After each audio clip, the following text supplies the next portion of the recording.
घमंडी भाभी की दो बोनी नंदों की विदाई। निधि, मैं तुम्हें बहुत चाहता हूँ और ये भी चाहता हूँ कि हम दोनों अपनी आगे की जिंदगी एक साथ गुजारें। लेकिन तुम एक अमीर घर की बेटी हो। तुम्हारे माता पिता ने जो जिंदगी तुम्हें दी है वो मैं तुम्हें नहीं दे सकता। प्रियांशु, ये तुम कैसी बातें कर रहे हो? मेरे लिए तुम बहुत ज्यादा मायने रखते हो। मैं अपना सारा जीवन तुम्हारे साथ सूखी रोटियां खाकर भी बिता सकती हूँ। प्रियांशु निधि की ये सारी बातें सुनकर पिघल जाता है और वो उससे शादी करने के लिए तैयार हो जाता है। वो दोनों मिलकर एक मंदिर में जाकर शादी कर लेते हैं, जिसके बाद प्रियांशु अपनी पत्नी निधि को अपने घर ले आता है, जहाँ उनका स्वागत करने के लिए उसकी दो बोनी बहनें दरवाजे पर खड़ी होती हैं। उन्हें देख निधि हैरान रह जाती है। ये दोनों कौन है? इनके बारे में तुमने मुझे कुछ बताया ही नहीं। हाँ, अरे हाँ, इस पूरी दुनिया में मेरा इनके अलावा है ही कौन। ये दोनों मेरी जिम्मेदारी हैं, मेरी प्यारी बहन है। भैया, आप तो बहुत सुंदर भाभी लेकर आए हो। ओहो, भाभी थक गई होंगी, उन्हें अंदर तो ले आओ भैया। निशा के कहने पर प्रियांशु निधि को घर में अंदर ले आता है। घर में केवल 2 कमरे होते हैं, जिनमें से एक कमरे में प्रियांशु निधि को ले जाता है। आज से ये कमरा तुम्हारा और मेरा है। निधि, चलो अब तुम चेंज कर लो, बाकी रात का खाना तो मेरी दोनों बहनें मिलकर ही बना लेंगी। उस रात निधि खुश तो होती है, लेकिन उसके दिमाग में एक ही सवाल पूरी रात चलता रहता है, जिसके चलते उसे एक भयानक सपना आता है। तुम इस घर में एक नौकरानी हो। मेरी बहनों की सेवा तुम्हारा फर्ज है और तुम अपने फर्ज से भाग रही हो। क्या इसलिए तुमने मुझसे शादी की थी, ताकि तुम अपनी इन बोनी बहनों की सेवा मुझसे करवा सको? मेरी बहनें ही मेरा सब कुछ हैं, ये बात अपने दिमाग में बिठा लो। ऐसा कहकर वो अपने ऑफिस निकल जाता है। उसके जाते ही उसकी दोनों बहनें निधि के ऊपर अत्याचार करने लगती हैं और निधि को अपने फैसले पर पछतावा होने लगता है। मैंने बहुत बड़ी गलती कर दी इस इंसान से शादी करके। अपनी जिंदगी का फैसला ऐसे जल्दबाजी में अपनी शादी का फैसला नहीं लेना चाहिए था। निधि अपनी किस्मत पर फूट फूट कर रोने लगती है। तभी वो अचानक से नींद से जाग जाती है। उसके चेहरे पर पसीना होता है और वो घबराई हुई होती है। मैं अपने पति को अपने काबू में करके ही रहूंगी और इन दोनों बोनियों का जीना हराम कर दूंगी। निधि एक अमीर घमंडी लड़की थी और वो अपनी बोनी नंद से बहुत ज्यादा चिढ़ती थी।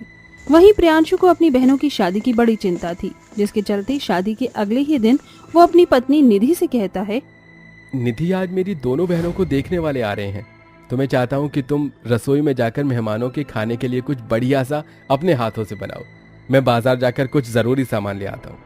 ऐसा कहने के बाद प्रियांशु बाजार के लिए निकल जाता है। उसके जाते ही निधि उसकी दोनों बोनी बहनों के पास आती है और उनसे कहती है, तुम दोनों यहाँ घोड़े बेचकर सो रही हो और तुम्हारे भैया तुम्हारे लिए इतनी मेहनत कर रहे हैं, तुम्हें उनका साथ देना चाहिए। चलो उठो, तुम्हें देखने वाले जो लोग आ रहे हैं उनके लिए कुछ बढ़िया सा खाने को बनाओ। ठीक है भाभी जी, हम बना लेते हैं खाने के लिए कुछ। निशा अपनी बहन के साथ रसोई में जाकर खाना बनाना शुरू कर देती है। तभी काजू कहती है, हमारी भाभी हमसे काम क्यों करवा रही हैं? ये सब वो खुद भी तो कर सकती थी। तुम जानती तो हो ना, वो अमीर घर से आई हैं, उन्हें घर के कामकाज करने की अभी आदत नहीं है। धीरे धीरे सब ठीक हो जाएगा। निशा ऐसा कहकर काजू को समझा देती है। वो दोनों मिलकर खाना बना लेती हैं। जैसे ही वो खाना बनाकर फ्री हो जाती है, निधि उनके पास आकर कहती है, ए बोनी, अब यहाँ आराम से बैठी क्या हो? अपने भाई के आने से पहले पूरे घर की साफ सफाई कर लो, वरना मुझसे बुरा कोई नहीं होगा। समझी तुम दोनों?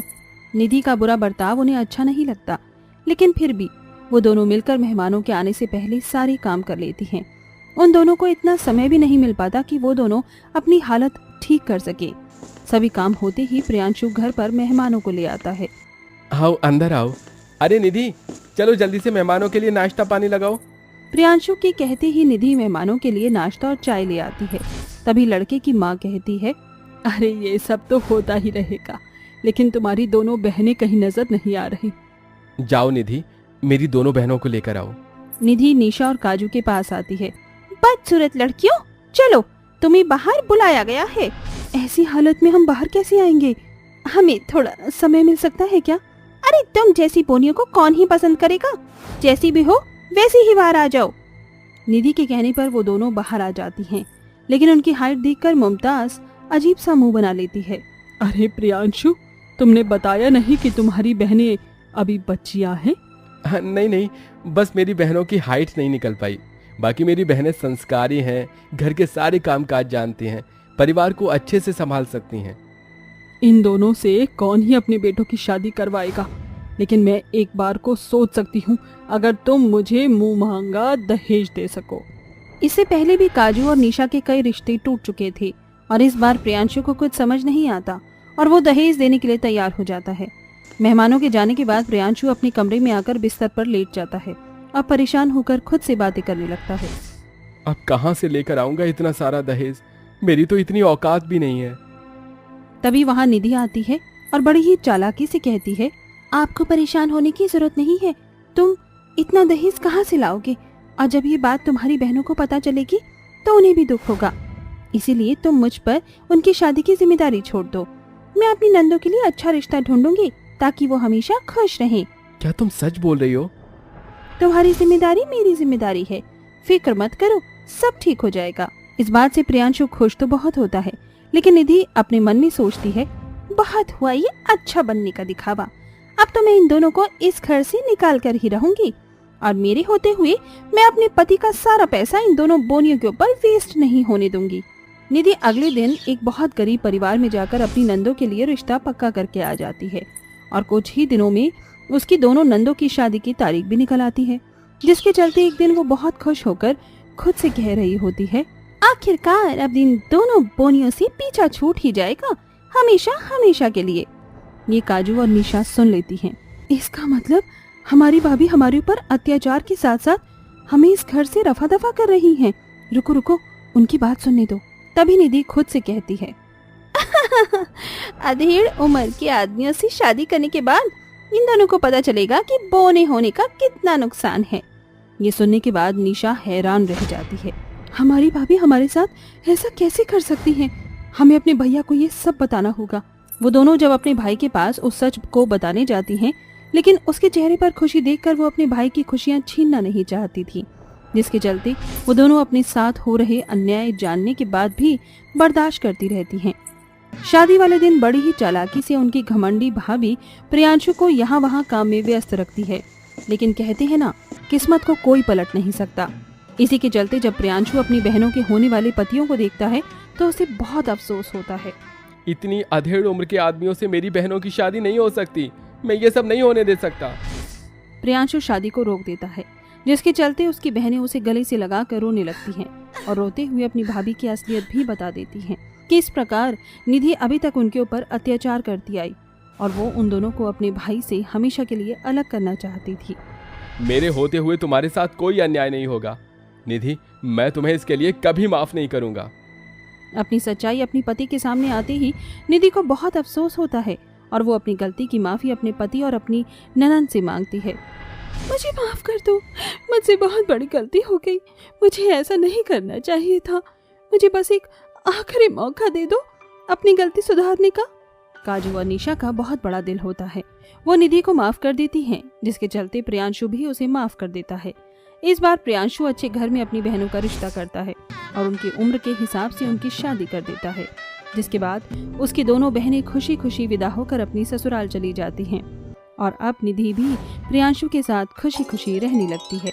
देखिए पंडित जी, जितनी जल्दी हो सके लड़का ढूंढ लीजिए, मेरी बेटी की अब शादी की उम्र हो गई है, मैं चाहता हूँ कि जल्दी से उसके हाथ पीले हो जाएं।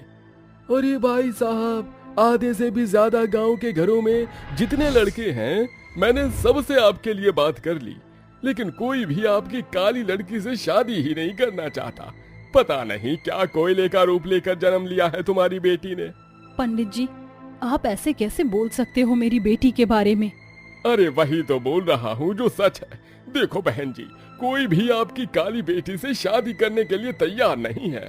भगवान ने सभी के जोड़े बनाए हैं, मेरी बेटी सलोनी के नसीब में भी कुछ ना कुछ लिखा ही होगा। अब एक माँ को कोई कैसे समझा सकता है। चलो बहन, अब मैं यहाँ से चलता हूँ, अभी मुझे और भी गांव वालों के घर जाकर उनके रिश्ते बनवाने हैं। ऐसा कहकर पंडित वहाँ से चला जाता है, जिसके बाद दामोदर को बहुत बुरा लगता है और वो कहता है, अरे आखिर क्यों हमारी बेटी को कोई पसंद नहीं करता। भगवान पर भरोसा रखो, हमारी बेटी की भी एक ना एक दिन शादी जरूर होगी। ऐसा कहकर सुजाता दामोदर को शांत करने की कोशिश करती है, लेकिन ये सब उसकी बेटी सलोनी सुन लेती है और अपने कमरे में जाकर वो फूट फूट कर रोने लगती है। आखिर मेरे साथ ही ऐसा क्यों हो रहा है? भगवान मुझे जवाब दो, आपने मेरी किस्मत ऐसी क्यों लिखी? सलोनी अपनी किस्मत को कोसने लगती है। ऐसे ही 1-2 दिन बीत जाते हैं और एक दिन अचानक से पंडित उनके घर एक रिश्ता लेकर आता है। अरे सुजाता बहन, इतनी परेशान क्यों हो? अरे अब खुश हो जाओ और ये सोचो कि भगवान ने तुम्हारी नैया पार लगा दी। क्या बोल रहे हो पंडित? मुझे तुम्हारी बात समझ नहीं आ रही।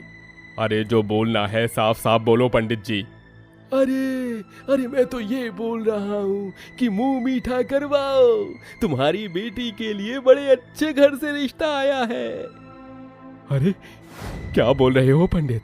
अगर ये बात 100% सही है तो अभी लो, मैं अभी मिठाई का डिब्बा लेकर आता हूँ। क्या ये सच बात है? मुझे तो यकीन ही नहीं हो रहा। पंडित जी, लेकिन वो कौन लोग हैं जो मेरी बेटी को अपनाने के लिए तैयार हो गए? देखो, उन लोगों ने अपने बच्चे को विदेश में पढ़ाया लिखाया है और किसी काबिल बनाया है। सब बातों को ध्यान में रखते हुए मैं ये कहना चाहूँगा कि तुम अपनी बेटी की शादी में उसे ढेर सारा दान दहेज जरूर देना, क्योंकि लड़के वालों को दहेज चाहिए। हाँ, क्यों नहीं पंडित जी। मैं अपनी इकलौती बेटी की शादी बड़े ही धूमधाम से करूंगा और उसकी शादी में भरपूर दान दहेज भी दूंगा। आप बस समय को लंबा मत करो और रिश्ते की बात को आगे बढ़ाओ। पंडित उनकी बातें सुनकर रिश्ते की बात को आगे बढ़ाता है और लड़के की माँ से बात करने उसके घर जाता है। देखो बहन जी, दामोदर भैया की बेटी बहुत संस्कारी और समझदार है। दहेज के साथ सोना चांदी भी मिलेगा, बस लड़की थोड़ी सी काली है। अरे काली है तो क्या हुआ पंडित जी? आजकल तो लड़की बस दहेज ले आए उतना ही काफी है, बस हमें और क्या ही चाहिए। वैसे आपने बताया तो कि वो लोग दहेज भरपूर देंगे। अगर ऐसा है तो ठीक है, मैं अपने बेटे की शादी के लिए तैयार हूँ। ममता की बात सुनने के बाद पंडित दोनों परिवार में रिश्ते की बात को आगे बढ़ाता है, जिसके बाद ममता सलोनी से अपने बेटे युवराज की शादी करके उसे घर ले आती है। आओ बहू आओ, इस घर में तुम्हारा स्वागत है। ममता बहुत प्यार से सलोनी का स्वागत करती है और स्वागत के साथ वो उसी पल उसे अपने घर की रसोई में ले आती है।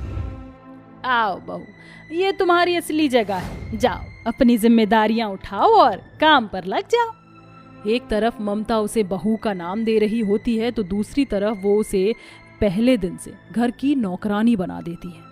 सलोनी चुपचाप अपने ससुराल में आने के बाद घर के काम करती रहती। एक दिन वह अपनी सास से पूछती है, माँ जी, जब से मैं इस घर में आई हूँ आपने कहा था कि युवराज जी की तबीयत ठीक नहीं है, इसलिए मुझे अभी रसोई में सोना पड़ेगा, लेकिन अब तो युवराज जी बिल्कुल ठीक हो गए हैं, क्या आप मैं अपने कमरे में जाकर रह सकती हूँ? सलोनी की ये बात सुनते ही ममता उसके बाल पकड़ लेती है और गुस्से से कहती है, नाच न आवे आंगन टेढ़ा। अरे कल्लो मैया, तेरे जैसी कोयले की खदान इस घर की बहू कभी नहीं बन सकती। अपने आप को देखा है तूने? तू कितनी काली और बदसूरत है और मेरा बेटा कितना गोरा और सुंदर है। ममता सलोनी के बाल पकड़कर उसे कोस रही होती है, लेकिन तभी दरवाजे से युवराज एक लड़की के साथ घर में आता है, जिसे देखते ही ममता सलोनी को छोड़ देती है। ये देखो माँ, शनाया अमेरिका से पढ़ाई करके वापस आ गई। ममता शनाया को गले से लगाती है। छी छी छी, आप नहाई नहीं हो क्या? बड़ी बदबू आ रही है आपके अंदर से। अरे हाँ, हम अभी मंदिर से आए हैं। चलो युवराज, तुम हमारी होने वाली बहू को उसके कमरे में लेकर जाओ, आज की रात तुम दोनों की रिंग सेरेमनी है। ये सुनते ही सलोनी की आंखों में आंसू आ जाते हैं और उसके पैरों तले जमीन खिसक जाती है। अब उसे अपनी ही गोरी सौतन की अंगूठी रस्म की तैयारियों में लगना होता है।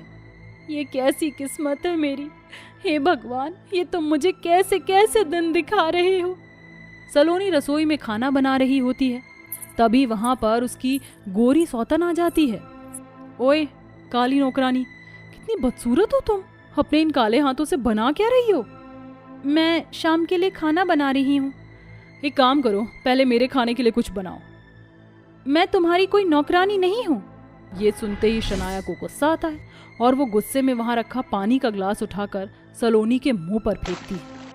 अपनी औकात में रहो, मैं इस घर की होने वाली बहू हूँ और तुम इस घर की नौकरानी। लेकिन मेरी शादी युवराज जी से हुई है। वो बस दहेज के चलते, ऐसे ही, जिसमें बारात के नाम पर केवल युवराज और ममता आंटी ही थे। तुम्हारी जैसी बदकिस्मती ना किसी की ना हो। शनाया सलोनी का मजाक उड़ाते हुए वहां से चली जाती है और शाम को रिंग सेरेमनी में सलोनी अपने ही पति को अपनी सौतन को रिंग पहनाते हुए देखती है। लेकिन रिंग का छोटा डायमंड देखकर शनाया तूफान उठा देती है। ये क्या, इतना छोटा सा डायमंड? क्या तुम्हें जरा भी शर्म नहीं आई युवराज, मुझे इतना छोटा डायमंड पहनाते हुए? ये तुम कैसी बातें कर रही हो शनाया? क्या तुम्हारी इतनी भी औकात नहीं थी कि तुम मुझे एक बड़े डायमंड वाली अंगूठी पहना देते? तभी ममता शनाया से कहती है, शनाया देखो, अभी मेहमान देख रहे हैं, हम तुम्हें बाद में बड़ी अंगूठी पहना देंगे। ममता और युवराज के कहने पर सलोनी की गोरी सौतन अंगूठी की रस्म कर लेती है। ये सब देखकर सलोनी अपने आप से कहती है, हे भगवान, ये युवराज जी कैसी लड़की से शादी कर रही हैं और युवराज जी ने मुझे तो अंगूठी भी नहीं पहनाई। सलोनी को अंगूठी रस्म देखकर अपने लिए अफसोस होता है। कुछ ही दिन बाद युवराज शनाया से शादी करने वाला होता है, लेकिन शनाया घर के सभी सदस्यों से बहुत ही बुरा बर्ताव करती है। एक दिन युवराज अपने घर पर पार्टी रखता है जिसमें शनाया बहुत ज्यादा छोटे कपड़े पहनकर आती है। ये देख ममता उससे कहती है, तुम इस घर की होने वाली बहू हो, तुम्हें ऐसे कपड़े शोभा नहीं देते शनाया। अरे ओ बुढ़िया, तेरी इतनी हिम्मत कि तू मेरे कपड़ों के लिए मुझे बोले? अभी रुक, तुझे तो मैं अभी बताती हूँ।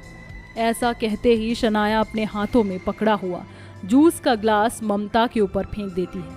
इतने सारे मेहमानों के सामने ममता की बेइज्जती हो जाती है, लेकिन सलोनी ये जरा भी बर्दाश्त नहीं करती और शनाया को एक जोरदार तमाचा मारती है।